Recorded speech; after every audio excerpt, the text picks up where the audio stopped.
Baik, kita akan belajar di satu ayat yaitu di Yohanes. Kosan jam berapa datang ini? Sore. Langsung ke sini. Tapi sudah mandi kan? Iya, hebat ya. Orang kalau cinta Tuhan kayak gini.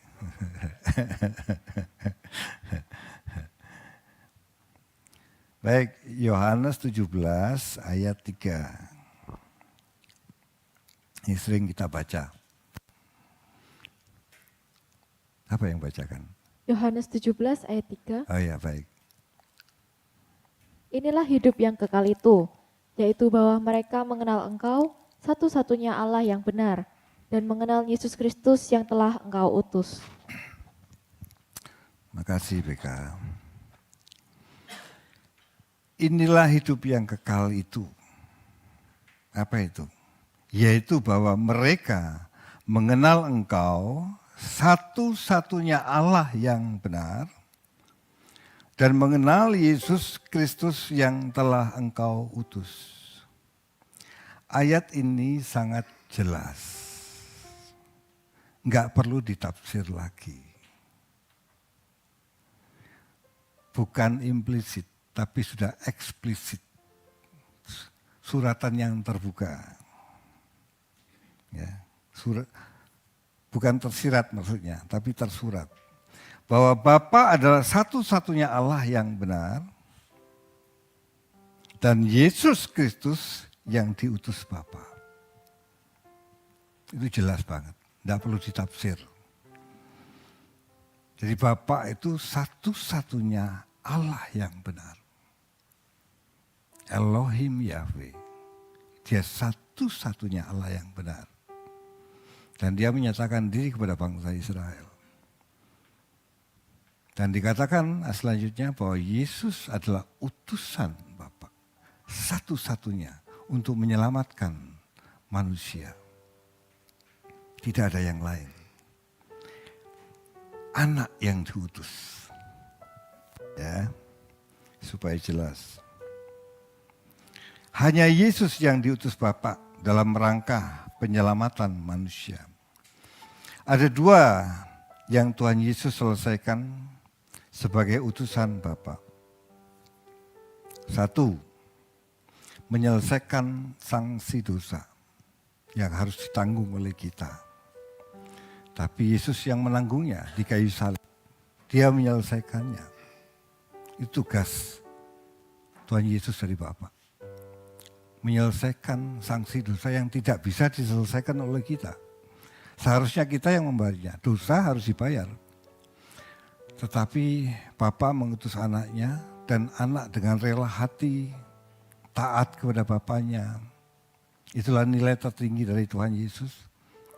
Dia menyelesaikan, harus menderita di kayu salib sebagai korban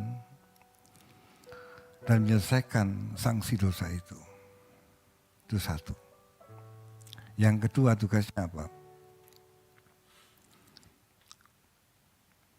Menjadi teladan atau jalan supaya manusia bisa masuk kerajaan Allah. Hidup seturut perasaan Bapa. Tugas yang kedua menjadi teladan dan jalan. Banyak di dalam kekristenan itu yang sering dibicarakan yang nomor satu saja. Tetapi sesungguhnya seutuhnya seharusnya keteladanan Yesus harus dibicarakan. Karena itu penting. Yesus bukan hanya menyelesaikan sanksi dosa, tapi dia menjadi contoh, menjadi aitios. Menjadi contoh supaya manusia bisa sampai kepada Bapa. Tentu dengan berkorbanan Yesus, tapi manusia tidak bisa sampai kepada Bapa kalau dia hidup tidak seperti hidup Yesus. Nanti kita lihat ya. Tugas kedua Tuhan Yesus adalah menjadi teladan atau jalan supaya manusia bisa sampai kerajaannya. Kita baca di Yohanes 14 ayat 6 sampai 12. Yohanes 14 ayat 6 sampai 12. Ya. Kata Yesus kepadanya, "Akulah jalan dan kebenaran dan hidup. Tidak ada seorang pun yang datang kepada Bapa kalau tidak melalui aku. Sekiranya kamu mengenal aku, pasti kamu juga mengenal Bapa. Sekarang ini kamu telah mengenal Dia dan kamu telah melihat Dia." Kata Filipus kepadanya, "Tuhan, tunjukkanlah Bapa itu kepada kami, itu sudah cukup bagi kami." Kata Yesus kepadanya, "Telah sekian lama aku bersama-sama kamu, Filipus, namun engkau tidak mengenal aku. Barang siapa telah melihat aku, ia telah melihat Bapa. Bagaimana engkau berkata, tunjukkanlah Bapa itu kepada kami? Tidak percayakah engkau bahwa aku di dalam Bapa dan Bapa di dalam aku? Apa yang aku katakan kepadamu, tidak aku katakan dari diriku sendiri, tetapi Bapa yang diam di dalam aku, dialah yang melakukan pekerjaannya. Percayalah kepadaku, bahwa aku di dalam Bapa dan Bapa di dalam aku, atau setidak-tidaknya percayalah karena pekerjaan-pekerjaan itu sendiri. Aku berkata kepadamu, sesungguhnya barang siapa percaya kepadaku, ia akan melakukan juga pekerjaan-pekerjaan yang aku lakukan, bahkan pekerjaan-pekerjaan yang lebih besar daripada itu, sebab aku pergi kepada Bapa. Ya, makasih. Saya ulang satu persatu supaya Anda bisa memahami. Ayat 6, kata Yesus kepadanya, "Akulah jalan." Tadi saya bilang bahwa Yesus adalah teladan. Sama dengan jalan. Ya. Akulah jalan dan kebenaran dan hidup.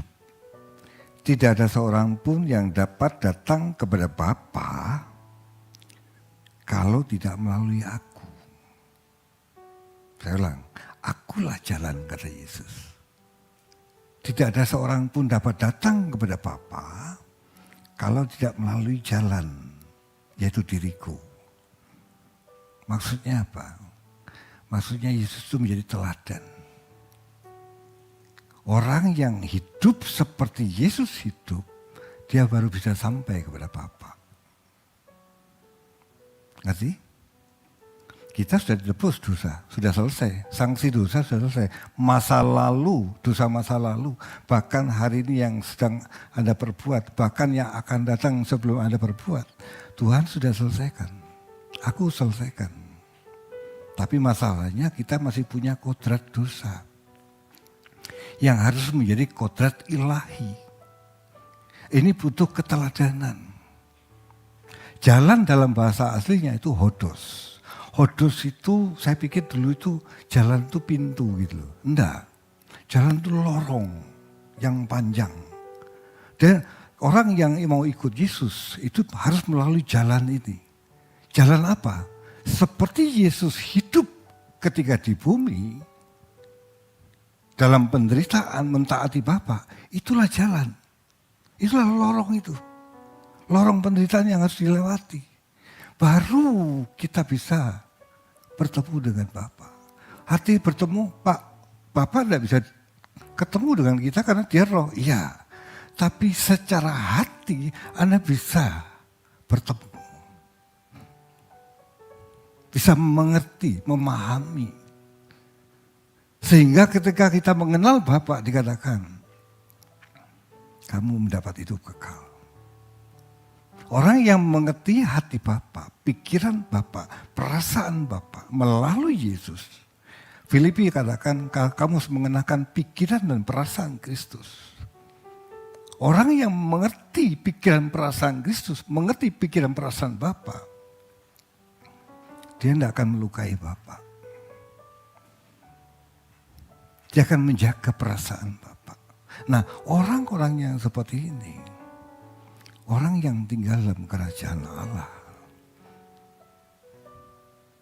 Amin. Amin. Sekiranya kamu mengenal aku, kata Yesus. Perhatikan baik-baik.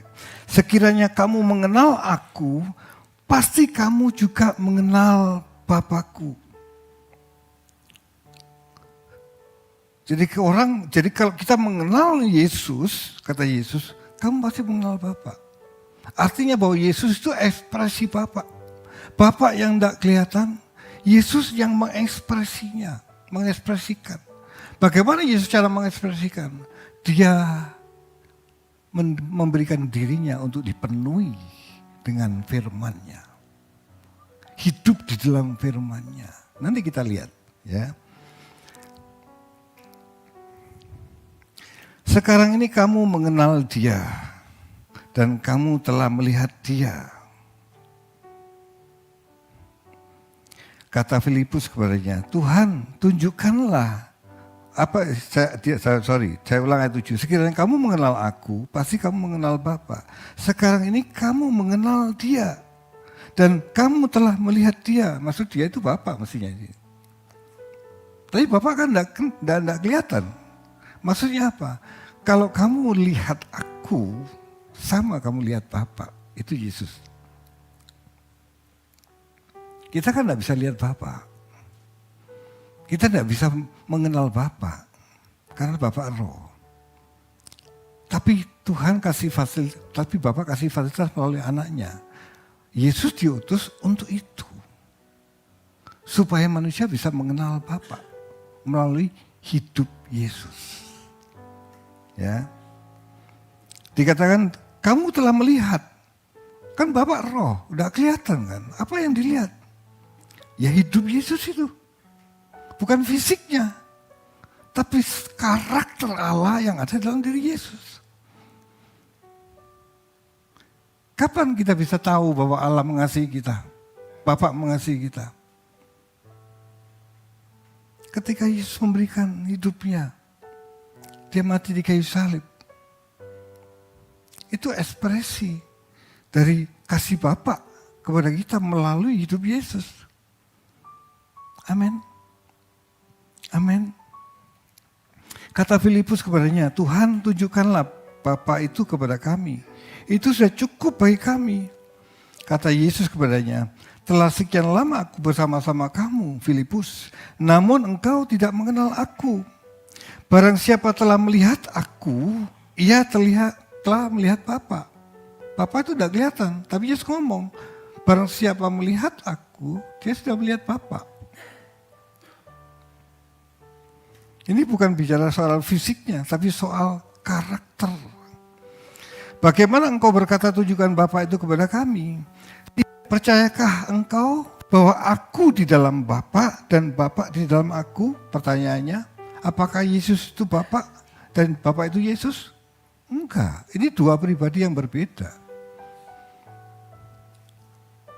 Dua pribadi yang berbeda. Apa yang aku katakan kepadamu tidak aku katakan dari, ini perhatikan ini penting. Apa yang aku katakan kepadamu, jadi ayat atasnya kan, aku di dalam Bapa dan Bapa di dalam aku. Apa yang aku katakan kepadamu, tidak aku katakan dari diriku sendiri. Ini penting. Tetapi Bapa yang diam di dalam aku, Dia yang melakukan pekerjaannya. Dia menggunakan Yesus dan Yesus rela digunakan untuk mengekspresikan Bapa. Bahasa kasarnya itu seperti ini. Sorry Pak Erwin, enggak jadi pindah. Ngerepoti Anda. Paham? Dia dia memberikan dirinya untuk Bapa menggunakan hidupnya. Tadi dikatakan, saya ulang.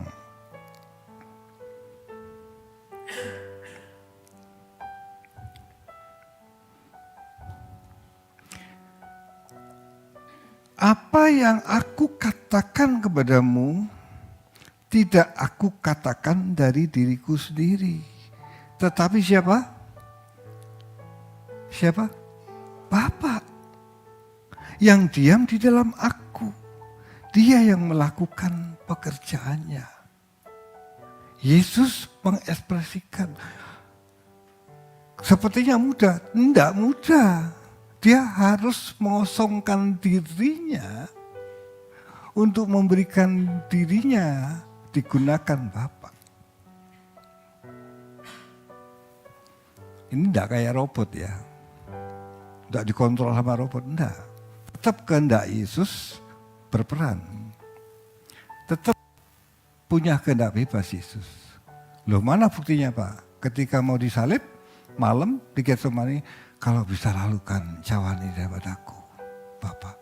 Tetapi aku mau kehendak-Mu yang jadi. Loh, ini kan kehendak bebas yang ada dalam dirinya. Kalau bisa lalukan, dia punya kehendak. Tapi dia memilih kehendak Bapa. Apa sih Pak hubungannya sama Injil adalah mapnya orang Kristen untuk menuju kerajaan surga. Judulnya sih lupa saya. Injil peta menuju hidup kekal. Nah, saya tadi kok bisa lupa. Injil adalah peta untuk menuju hidup kekal. Mapnya. Siapa mapnya hidup kekal itu? Injil itu siapa sih? Hidup Yesus loh. Apa yang dilakukan Yesus selama di bumi itu petanya kita. Kalau kita mau menuju kerajaan surga, petanya itu hidup Yesus ketika di bumi loh. Bagaimana dia mentaati Bapa, bagaimana dia hidup dengan Bapa, berinteraksi dengan Bapa. Dia mengizinkan Bapa untuk menggunakan hidupnya. Dia rela hati. Artinya dia memilih jalan Tuhan. Dia memilih jalan Bapa. Itu mapnya.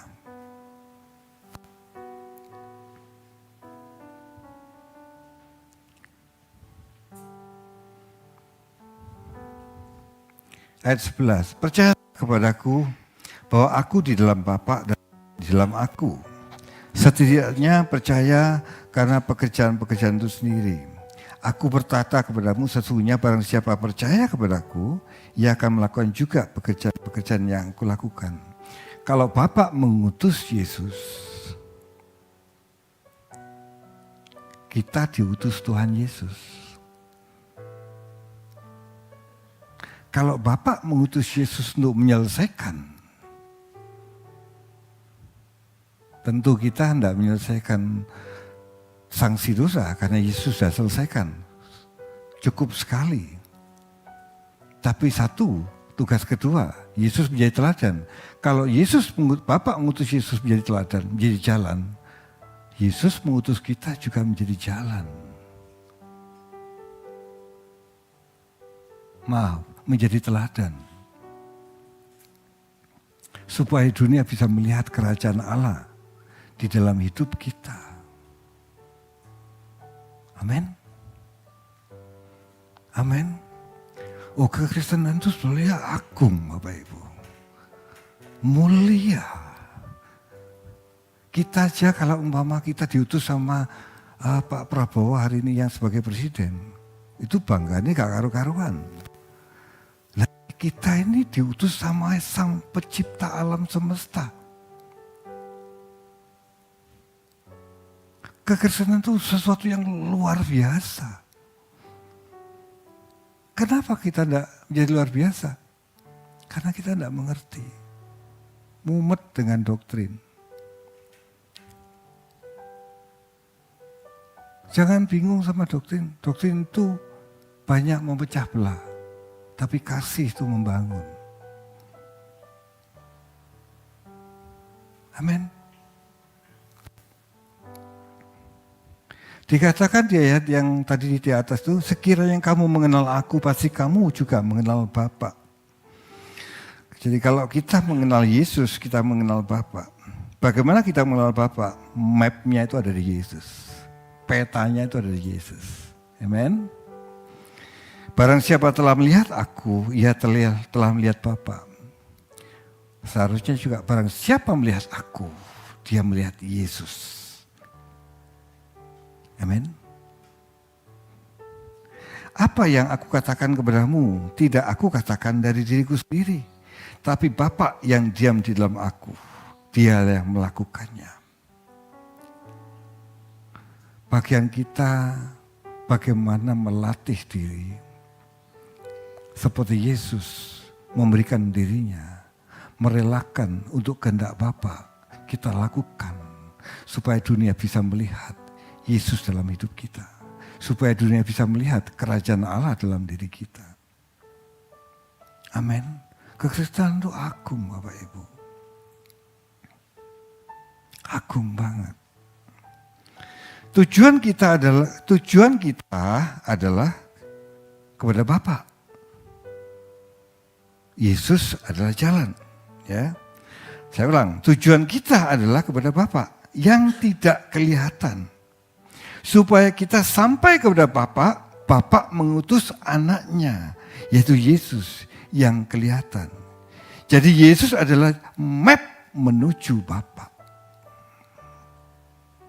Yesus map menuju Bapa.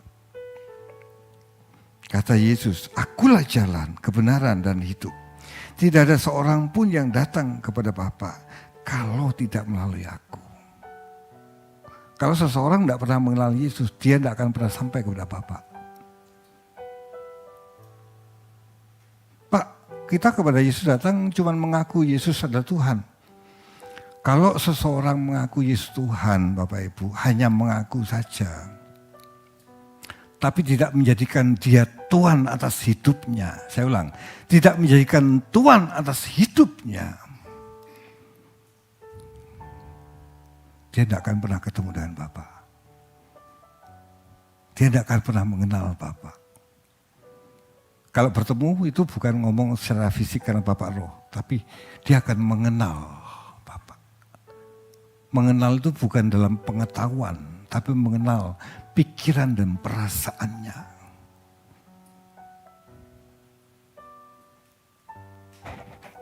Kalau saya sama Bu Lili mengenal, dulu awalnya mengenal secara fisik. Tapi berjalan waktu, satu rumah bersama-sama sekian puluh tahun. Berapa tahun yang? 38 tahun bersama dia. Belum sama pacarannya loh ya. Itu bisa 40 lebih itu. Dia bisa menyelami saya bisa menyelami dia. Saya tahu perasaannya dia. Dia tahu perasaan saya. Dia tidak usah ngomong pun kalau dia ada teman saya datang, dia nggak suka, saya tahu. Dari sikapnya tahu. Kalau ada tamu di rumah dan dia nggak suka, nggak usah ngomong, saya tahu. Karena perasaannya sudah mulai menjadi satu. Sama dengan kita dengan Bapa. Kalau perasaan kita itu sering bertemu dengan Bapa. Pikiran kita mengerti pikiran Bapa. Bapa enggak usah ngomong. Kita tahu, aduh kayaknya aku tadi enggak boleh ngomong itu. Mestinya enggak perlu ngomong itu. Amin. Amin. Jadi yang dibangun bukan hanya pengetahuan. Pengetahuan penting-penting. Tapi jangan berhenti di situ. Bangun melalui doa, berinteraksi dengan Roh Kudus. Ketika kita mengalami masalah, tanya sama Tuhan.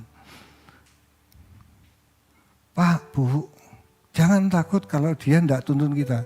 Dia pasti tuntun kita. Orang kita yang mau benar. Dan dia ingin kita benar. Tidak mungkin dia tidak tuntun. Roh Kudus pasti tuntun kita.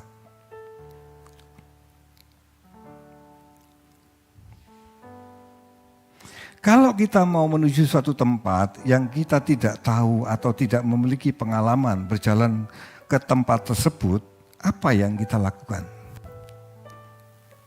Ada umpamanya di suatu kota, umpama enteng-enteng aja. Terus Anda saya mau kayak kemarin ke Malang sama Pak Menlu, terus ini Pak Menlu, tahu campur enak Pak Menlu. Tak lihat ini ratingnya tinggi sekali, yang follow yang like jutaan gitu. Tahu campur Cak Godrong, langsung cari di map. Kalau dulu kan enggak ada, dulu ya saya itu waktu awal-awal buka travel, buka antar jemput itu, kan tidak ada map masih. Ya, tahu Anda bawa apa? Petanya kota Surabaya, segini gedenya. Jadi Sopir-sopir itu saya bawa satu persatu. Saya pertama kali ngikut sama mereka. Iki di India baik dewek. Oh di kene iki. Iki main nang Duku Kupang, lewati kudu ndi. Itu lihat peta Bapak Ibu. Hari ini kan mudah pakai HP tutul mamane Duku Kupang. Jalan apa? Gangnya ini. Saya nomor ini langsung serut. Seperti itu. Ya, hari ini gampang. Tapi Anda kalau tidak pernah menggunakan map, Anda belum tentu bisa menggunakannya juga. Kalau sudah tahu. Kan harus belajar menggunakannya. Saya pernah punya pengalaman. Saya ke Jakarta, naik mobil bersama Bu Lili sama Valeri.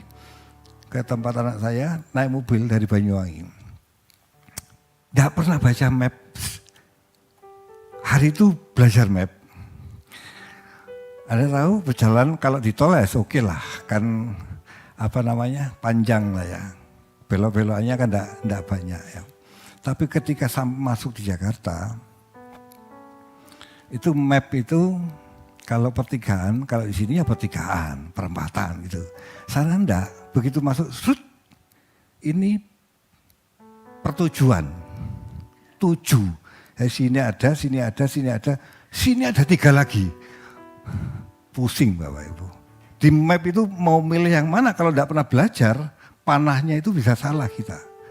Salah satu aja, bleset. Benar, saya salah. Salah Mam. Berhenti, saya telepon anak saya. Enggak apa-apa, terus saja. Nanti mapnya pasti tuntun terus. Masuk ke map yang baru, dituntun terus. Salah lagi, tuntun terus. Akhirnya sampai. Belajar mapnya itu pun belajar. Pengetahuan itu belajar mapnya. Tapi ketika Anda di dalam lapangan untuk memilih ini ke kanan, ke kiri, ini yang mojok ke sana, Anda butuh pengalaman bersama Roh Kudus dari pengetahuan yang Anda dapat. Dan Roh Kudus akan ingatkan Anda. Anda sadar enggak? Sebelum Anda ketemu dengan kebenaran, kita tuh punya map sendiri. Kita tuh punya map sendiri. Contoh, ya. Contoh. Kalau orang melukai hati kita, ya, reaksinya hati kita apa? Langsung ngampuni apa kepingin balas? Minimal ngomongi orangnya. Ya Pak ya. Halo. Kayak pura-pura gak tahu gitu. Kita itu punya map. Yang otomatis itu memilih jalan itu. Pak, Bu. Kita itu mau hidup dalam map yang baru. Kita harus berani untuk memilih. Map yang baru bilang, ampuni musuhmu, berkati musuhmu, doakan musuhmu. Itu map yang baru. Itu mapnya Tuhan Yesus. Yesus ketika disalib, dia lihat orang-orang yang menyakiti, yang menyalibkan dia. Bapa, ampuni mereka, karena mereka tidak tahu apa yang mereka perbuat.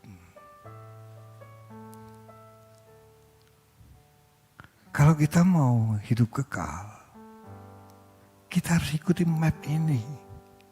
Anda ngerti? Halo? Anda harus memilih map itu. Walaupun map itu sudah ada di kita bisa bleset loh. Anda mama mau dari sini mau ke rumah saya, mapnya nunjukkan jalan lewat sini. Tapi Anda bisa lewat sini kan? Iya.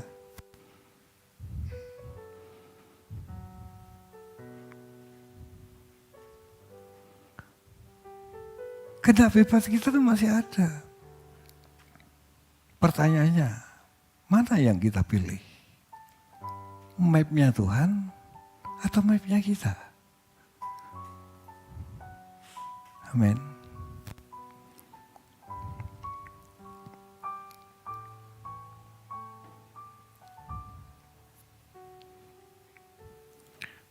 Yesus adalah map atau peta yang Bapa utus. Jadi Yesus diutus Bapa sebagai map. Oleh karenanya kita harus mengenalnya. Mengenal Yesus maksudnya. Supaya kita bisa mengenal Bapa dan pulang ke rumah Bapa. Inilah jalan menuju hidup kekal. Kalau kita mengenal Yesus, kita mengenal Bapa. Yang artinya Yesus adalah ekspresi Bapa. Dan kita adalah ekspresi Yesus karena kita utusannya. Dunia bisa tertarik kepada hidup kekal melalui hidup kita.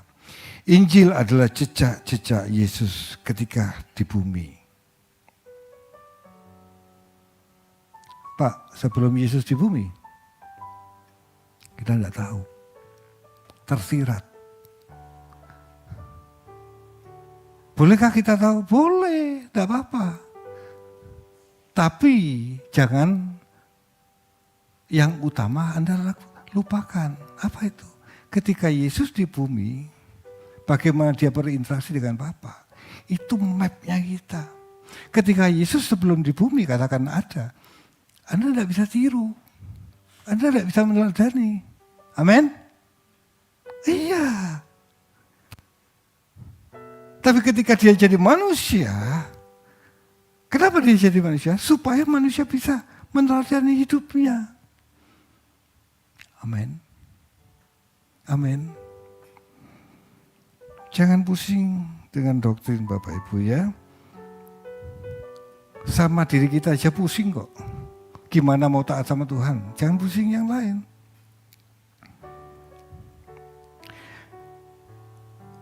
Apa yang Yesus lakukan ketika di bumi, itu mapnya kita. Secara harafiah pun ya, walaupun tidak semua. Contoh, kalau Yesus suka berdoa, itu mapnya. Ya kita harus suka berdoa, jangan banyak alasan. Halo. Kok mesti doa pagi toh Pak? Tuhan Yesus doa pagi enggak? Halo? Tuhan Yesus doa pagi enggak? Doa pagi. Untuk apa sih doa pagi? Sepi. Mudah untuk perenungan walaupun tidak mudah.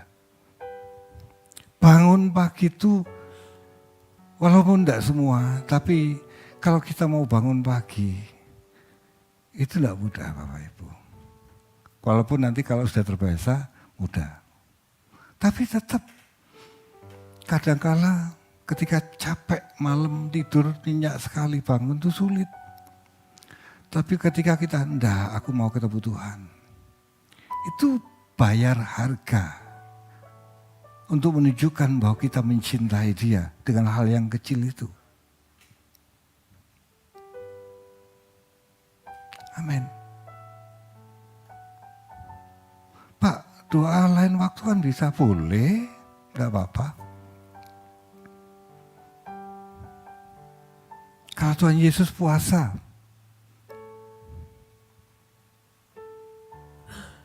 kita perlu puasa enggak? Halo. Itu map itu. Pasti ada maksud-maksudnya. Kalau kita tidak ngerti, lakukan aja. Nanti Roh Kudus akan singkapkan buat kita. Pasti. Ada akan mengerti, oh Tuhan ini tahu.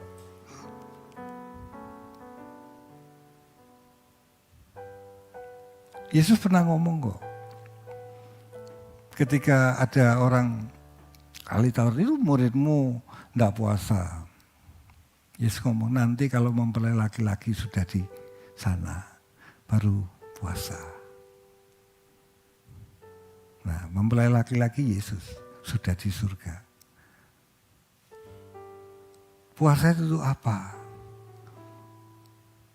Menanggalkan daging supaya kita itu bisa connect dengan Dia. Amin. Gampangnya cara kita mendekat kepada Dia.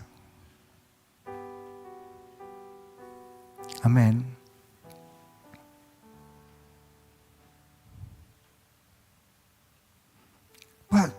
Doa enggak perlu lama Pak. Sebentar aja cukup kok, 10 menit.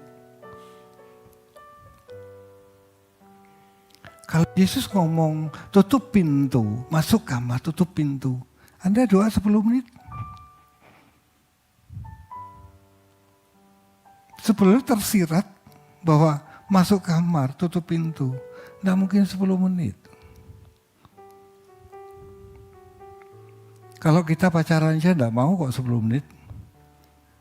Halo, orang yang lagi membangun bukan membangun, orang yang lagi cintanya menggebu-gebu.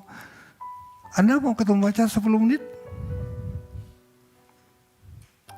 Ini orang kayak pura-pura nggak tahu semua ya. Enggak lah, yang lama lah. Sama. Berdoa itu berinteraksi dengan Tuhan. Kadang-kadang memang waktu doa nggak terjadi apa-apa. Tuhan nggak ngomong, nggak apa. Belajar setia. Tuhan ajarku setia seperti dirimu. Taat Bapa sampai disalibmu. Kita belum disalib Bapak Ibu. Doa pagi. Belum disalib. Doa pagi. Kadang-kadang kita nggak setia. Halo.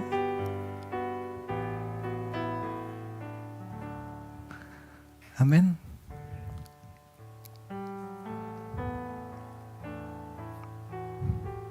Sudahkah hari-hari kita untuk belajar peta tersebut? Atau menyediakan waktu untuk belajar peta kehidupan? Gimana caranya Pak? Setiap perkara perkarakan dengan Dia. Ketika kita ngomong salah, Roh Kudus pasti ingatkan, Tuhan ampuni aku. Selesaikan. Kalau kita sudah nyamprat orang itu, datangi minta maaf sama dia. Bukan soal maafnya, soal kita mau taat kepada dia. Bukan kepada seseorangnya. Tapi karena kita mencintai dia, tidak mau melukai dia. Kalau kita melukai sesama, Tuhan katakan kamu melukai dia. Amin. Kalau anak-anak Allah berjalan seperti ini Bapak Ibu. Dan makin hari makin disempurnakan. Pasti Tuhan terketuk hatinya. Kata Pak Eras ngomong gini. Ketika Yesus dia hidup dalam perasaan Bapa, atau ada orang lain bukan Yesus katakan, seperti Paulus atau kita, ketika kita memperdulikan perasaan Bapa dan tidak mau melukai dan kita memilih jalan itu, kata Pak Eras ngomong gini, Bapa itu di surga, ini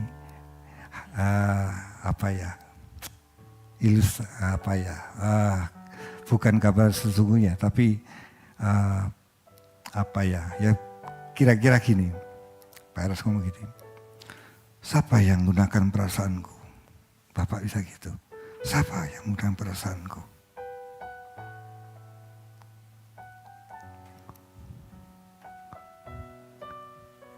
Menjadi kesukaan, menjadi anak-anak kesukaan Bapak. Ya, seperti itu.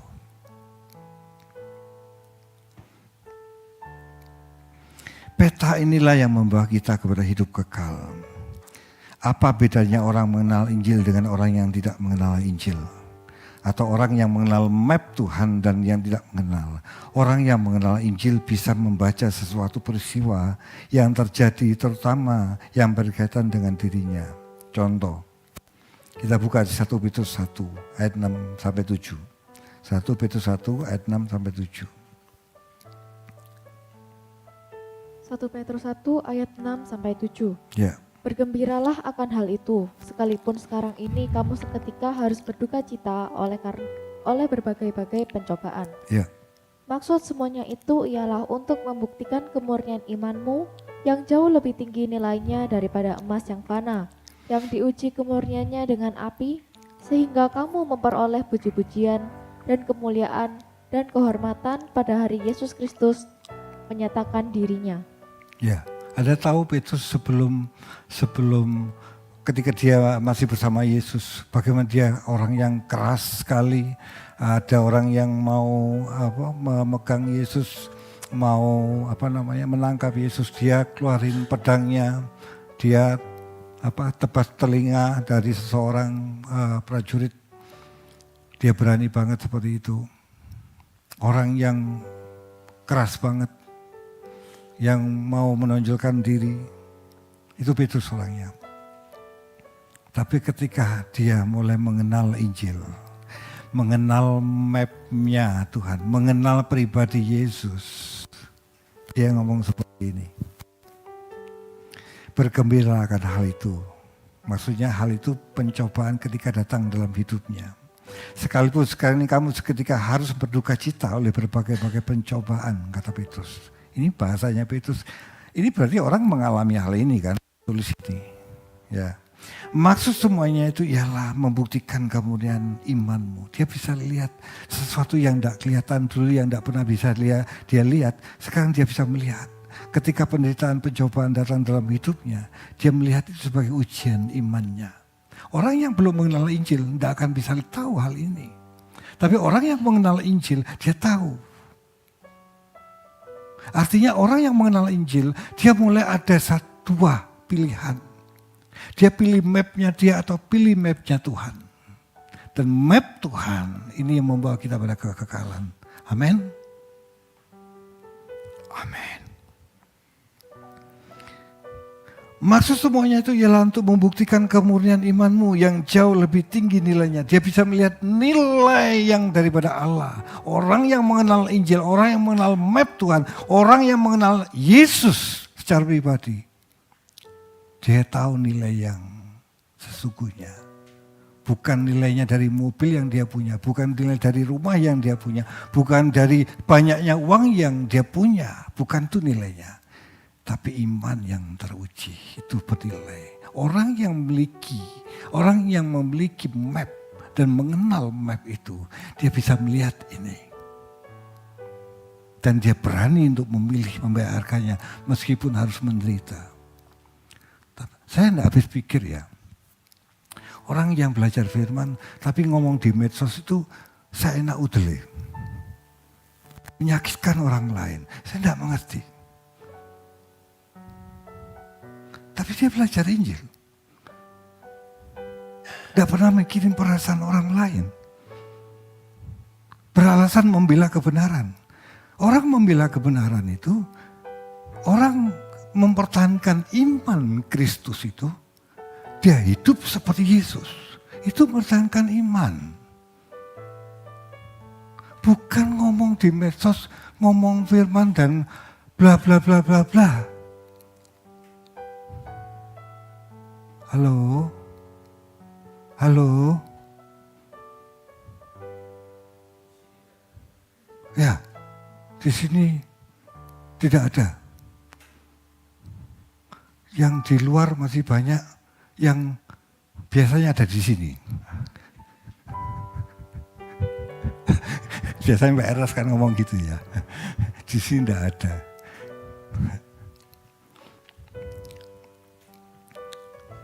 Yang di luar sana tuh. Tapi yang hari ini kumpul di sini, kira-kira gitu.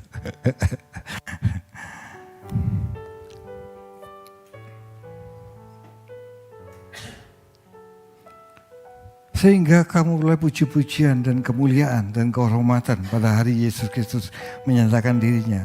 Petrus bisa melihat itu karena Injil. Amin. Kita seharusnya demikian Bapak Ibu. Kalau kita ada orang salah, kan firman-Nya ngomong tidak usah menghakimi. Sudah diingatkan 40 menit katanya. Saya minta tambahan 10 menit. Kalau orang bersalah ya, Tuhan sudah ngomong, jangan menghakimi. Udah, tidak usah menghakimi. Penghakiman hak Tuhan. Tidak usah kita beralasan kita membela kebenaran. Tidak usah. Udah serahkan. Kalau kita ngomongin di medsos, kita kayaknya yang paling benar, lebih benar dari Tuhan. Tidak kasih kesempatan sama Tuhan untuk mengadili apa yang ada yang harus diadili dengan dia. Dia itu jauh lebih adil, Bapak Ibu. Orang yang menghakimi itu tidak percaya bahwa Allah itu jauh lebih adil daripada kita. Amen.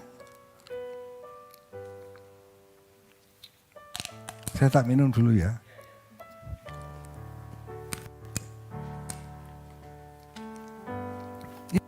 Masih banyak loh ya.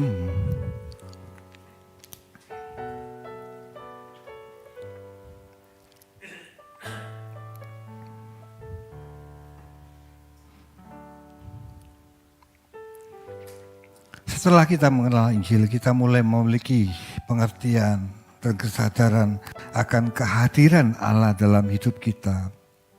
Dan kita mulai mengerti map-nya Tuhan yang harus kita pilih di dalam hidup kita. Inilah peta yang baru, yaitu Injil tersebut. Disinilah Roh Kudus membimbing kita, dia berperan. Roh Kudus itu bukan ide Bapak Ibu, dia pribadi yang menuntun kita. Dikatakan dia adalah roh kebenaran yang membawa kita pada kebenaran. Siapa kebenaran? Yesus.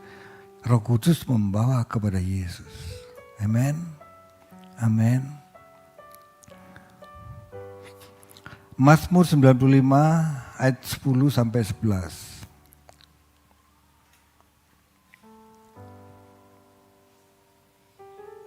Mazmur 95 ayat 10 sampai 11. 40 tahun aku jemu kepada angkatan itu.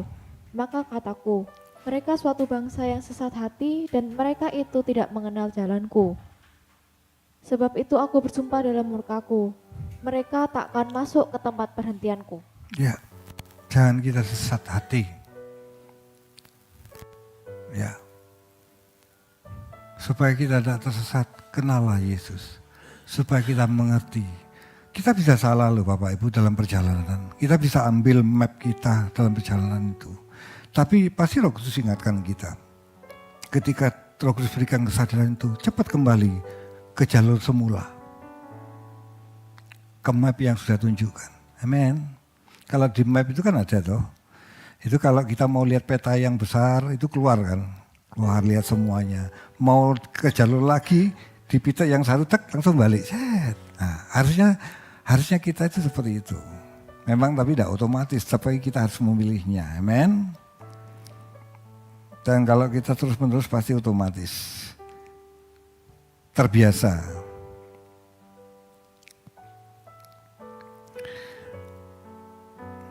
Map yang lama kita itu tidak suka mengampuni, mudah marah, iri hati, suka pamer, merasa lebih dari yang lain, dan lain-lain. Irama ini sudah ada pada kita.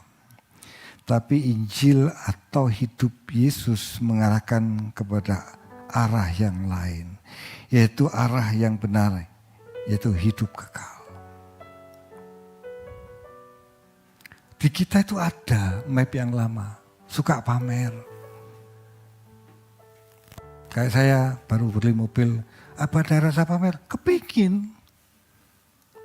Loh, coba ini ngomong apa adanya, ada.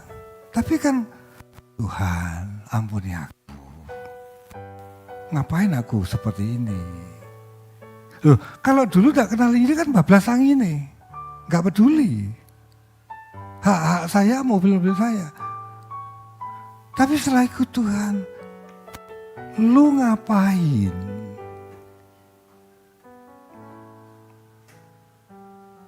Amin. Peta lama ini harus di-delete. Ngerti di-delete? Dihapus. Tetapi tidak semudah kita mendelete yang ada di HP kita. Ya, kalau kita membersihkan sesuatu di HP kita kan mudah ya. Ini butuh perjuangan Bapak Ibu dengan segenap hati. Enggak bisa asal-asalan. Karena peta yang salah ini sudah berakar. Amin. Enggak cukup belajar firman Tuhan. pengetahuan maksudnya, yang tertulis, tapi harus mengalaminya supaya benar-benar tergores, lepas dari lipatan yang lama. Seperti tadi, kalau di tengah jalan terus ada perempatan, terus kita memilihnya yang mana yang benar. Itu kan perlu latihan Bapak Ibu. Ketika kita disakiti, kita memilih untuk mengampuni. Ketika ada orang minta tolong untuk hidupnya yang kesusahan, artinya tidak bisa sekolah. Terus kita, ngekei mana. Nah, aku memilih jalan Tuhan. Aku memilih map Tuhan. Seperti Yesus, kalau bisa lalukan cawani daripada aku Bapa. Itu mapnya dia. Tapi aku mau kehendak menjadi, itu mapnya Bapa. Seperti yang Yesus lakukan, seharusnya gitu yang kita lakukan. Amin. Amin. Jelas Bapak Ibu? Yohanes 8 ayat 31 dan 32. Ini yang terakhir. Supaya Anda senang. Kayaknya pantatnya sudah panas itu.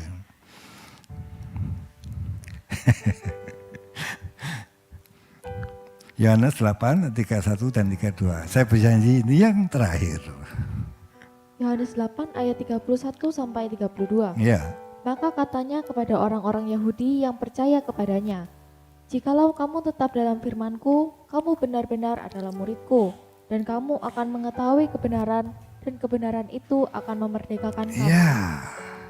Maka katanya, kata Yesus ini, kepada orang-orang Yahudi yang percaya kepada Yesus, jika kamu tetap dalam firman-Ku, tetap itu bukan tetap mengikuti pelajaran, enggak.